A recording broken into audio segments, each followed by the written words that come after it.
In this video, I'm going to show you how to do sitting arm circles with either a block or a strap. The block and the strap do slightly different things, and just pick one, try the other one another time, and you'll probably find that one feels like more hard work than the other, feels a bit more effective for you, so just go with the one that you find a little bit harder because it's probably doing you some good. You're going to need a chair to sit on, and you want to use something that's hard. So it doesn't have to be a chair, but the surface that you sit on, you want it to be firm. If you're sat on a bed or a sofa, you'll be wobbling up and down a bit, and that's going to keep your pelvis at a sort of uneven angle like this, which is not what we want.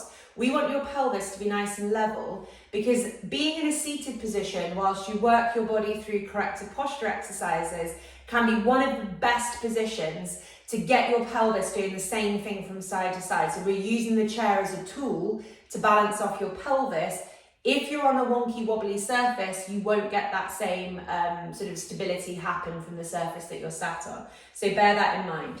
You also want to make sure that you're on a chair where your femurs are parallel with the floor. You don't want to be too low so that your knees are higher than your hips, and you don't want to be so high that your knees are lower than your hips. Everything here from the side view, which I'll show you in a minute, is at 90-degree angles, so parallel to the floor through the thighs. We are making sure that we are truly aligned through our feet all the way to the hip. So the middle of my second and my third toe is in alignment with the middle of my ankle, the middle of my knee, the middle of my hip. If I had my feet like this, I would not have my feet in alignment. If I had my feet like this, I would not have my feet in alignment. The toes are still facing out to the side. You're pivoting those feet inwards, and really you're going after the outside edge of your feet as showing you what a parallel parallel alignment is, okay? Keep that second and third toe in alignment with the middle of the ankle, not the big toe, because if that big toe is kind of going out to the side, it changes the impact of the exercise through your legs. Alignment of the feet is critical and crucial. We're going to start off with our block. Make sure that the block goes whichever way around that it needs to, because you have different size blocks, to keep your knees in alignment with your hips. If I had it this way, they would be too wide. And if I had it the other way, they'd be too narrow. Only marginally, actually, because this is quite a massive block. But they are still a little bit narrow here. Other yoga blocks that are smaller than this will be far, far too narrow if you are using that smaller edge. So we're going for the medium edge, and it's keeping those kneecaps in alignment with your femurs. Keeping the feet on the ground, and as I said, I'm going to show you this in the from the side as well. You're going to roll your pelvis forwards. Rolling your pelvis forwards is going to make you feel your kind of hips wake up, which is a good thing. And rolling your pelvis forward is not the same as thrusting your rib cage upwards. So your sternum, your breastbone faces straight ahead. It's just the pelvis rolling over the head of the femurs. We're trying to keep our sit bones level on whatever it is that we're sat on. So if you've got a pelvic hike, if your pelvis is higher on one side than the other, you might find that you've got like more weight going through that left hip. And probably in that instance, it's going to be your left hip that ends up hurting. We've got to make sure that our pelvis is as balanced and grounded from either side, because that's telling us that we're getting the pelvis doing the same thing from side to side. So pelvis rolls forward, legs are in alignment. Maintaining gentle squeeze in on the block. So we're talking like a 3 out of 10 level of effort. We're not going too mad with how hard we squeeze it. We're putting our hands into golfer's grip. If golfer's grip doesn't mean anything to you, I do have another video separately about golfer's grip, but I will run you through this now as well. It's not a fist. Your palms of your hands are open. You are straight up until the first knuckle, and then your fingers tuck into your hand. The thumbs are extended at a 90-degree angle. So what it is not is bending through the hands like this. It's not a fist, and it's certainly not floppy hands. We're really keeping these hands active and firm because we're working all of the muscles around the hands as well as down into the extensors of the forearm. We are spending all of this time on our phones, on our laptops, keeping our wrists in flexion, and we desperately need to learn how to maintain extension of the wrist because it feeds into how well your arms and shoulders work. So your wrists not working properly could be the reason that you have super tight shoulders, a super tight back, neck pain. We've got to think about our hands. Anyway, lecture over. So we're doing our golfer's grip. Hands are by our side, rolling that pelvis forwards. We're going to roll our shoulders back and down behind us and really plug them down. So you're going to imagine that someone's about to jump on your shoulders from behind, and you're imagining their weight of their hands pushing those shoulders downwards. Keep that depression of the scapula going whilst you gently raise your arms up. In an ideal world, you'll be able to raise your arms to shoulder height. My thumbs are facing forwards here, by the way, with you maintaining that length through your neck and keeping your shoulders down. However, we don't live in an ideal world, and most people will have problems with this. So really be mindful, or film yourself or watch yourself in the mirror.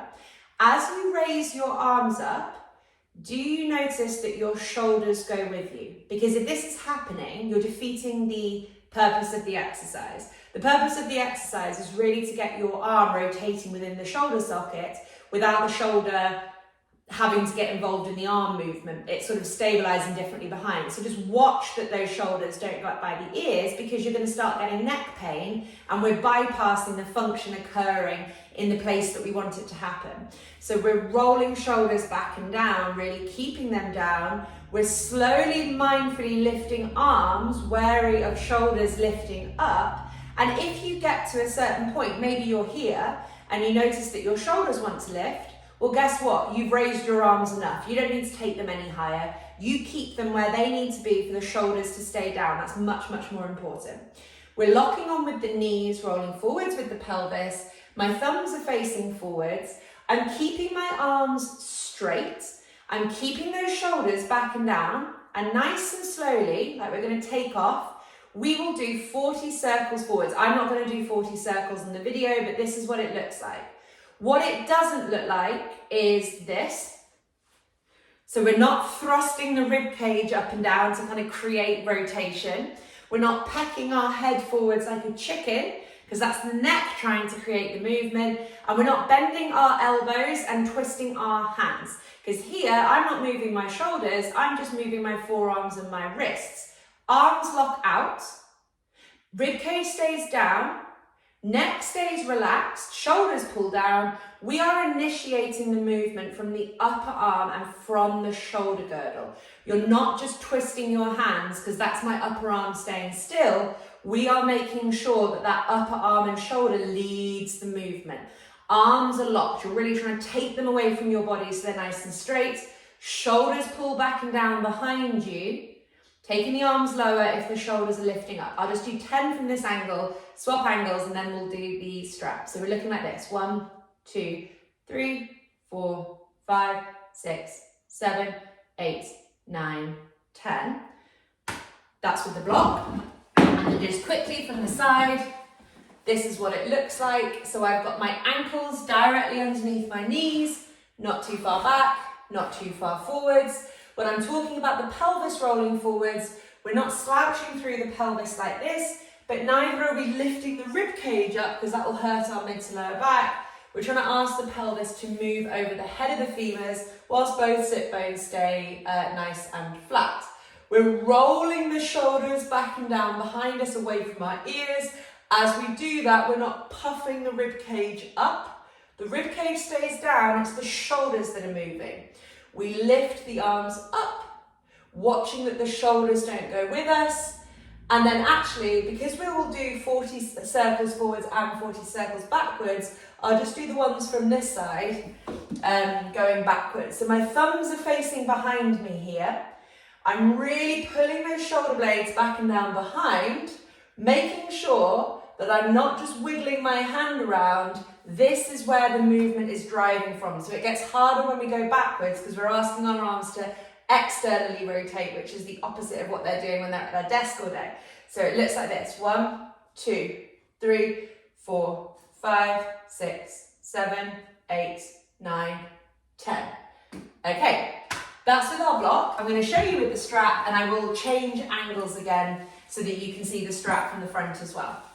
So what the block is very good at doing It's helping your kind of inner hips to wake up and stabilize, to help balance your pelvis. And what the strap is very good at doing is waking up the lateral hips, the glutes, the TFL muscle, things like that. So it's just working different parts of your pelvis, and generally speaking, most people will have one thing that probably helps them a little bit more than the other. The alignment cues are all the same. The only thing that is different is that you have a strap around your knees, a little bit higher than your knees, and as you squeeze out against the strap, you're keeping your big toe joints grounded on the floor, and you're really making sure that that pelvis rolls forwards and that the knees are not going wider than your hips as you squeeze outwards. This is about how tight you tie your strap. You're making sure that those kneecaps track in alignment with your hips. Pelvis rolls forward, which is not the same as lifting rib cage upwards. Hands super, super tight in that golfer's grip. Thumbs extend forwards to start with. Fingers tuck in. Rolling shoulders back and down and really pulling them away from the ears into depression. And then we're gently lifting the arms up. But as soon as we notice that the shoulders are going with us, we'll stop at wherever we are. Keep the pelvis rolling forwards. I'm getting a bit of a cramp in my right hip as I do this, which tells me my pelvis is realigning. That's great. We're breathing. We're moving from the shoulders, locking out at the arms, making sure that it's not just the wrists and the lower arms doing the movement, making sure that we're not pecking with our head like this, and making sure that we're sort of not using our rib cage to create the movement. The rib cage stays nice and still. It's the shoulders and the arms that are moving there. And then from the front, this is what we look like. So I'm really placing middle of my toes, ankles, knees and hips in alignment. I'm squeezing out against that strap, and you can see how the kneecaps track out of the strap. This time, raising those arms, watching the shoulders, pulling them back and down, spinning the entire arm within the shoulder socket, pulling the shoulders back and down for good measure, because you'll probably find that they start wanting to lift because external rotation is hard. And then leading from your shoulders and upper arms, not from your hands. We will do 10 backwards here, but ordinarily I would be getting my clients to do 40 forwards and 40 backwards with one option of either the block or the strap. I mean, you can absolutely do both if you want, but ordinarily I would choose either the block or the strap for my clients. I'm still getting a bit of a cramp in my right hip, which is good news for me, and it's because my body really responds well to having this strap work a little bit harder on my abductors of my hip as well. So I hope you enjoyed that and found it helpful. That is sitting arm circles with both a block and a strap. You don't need either, but I would recommend using one or the other because it's just going to help you get more from your pelvis and hips at the same time.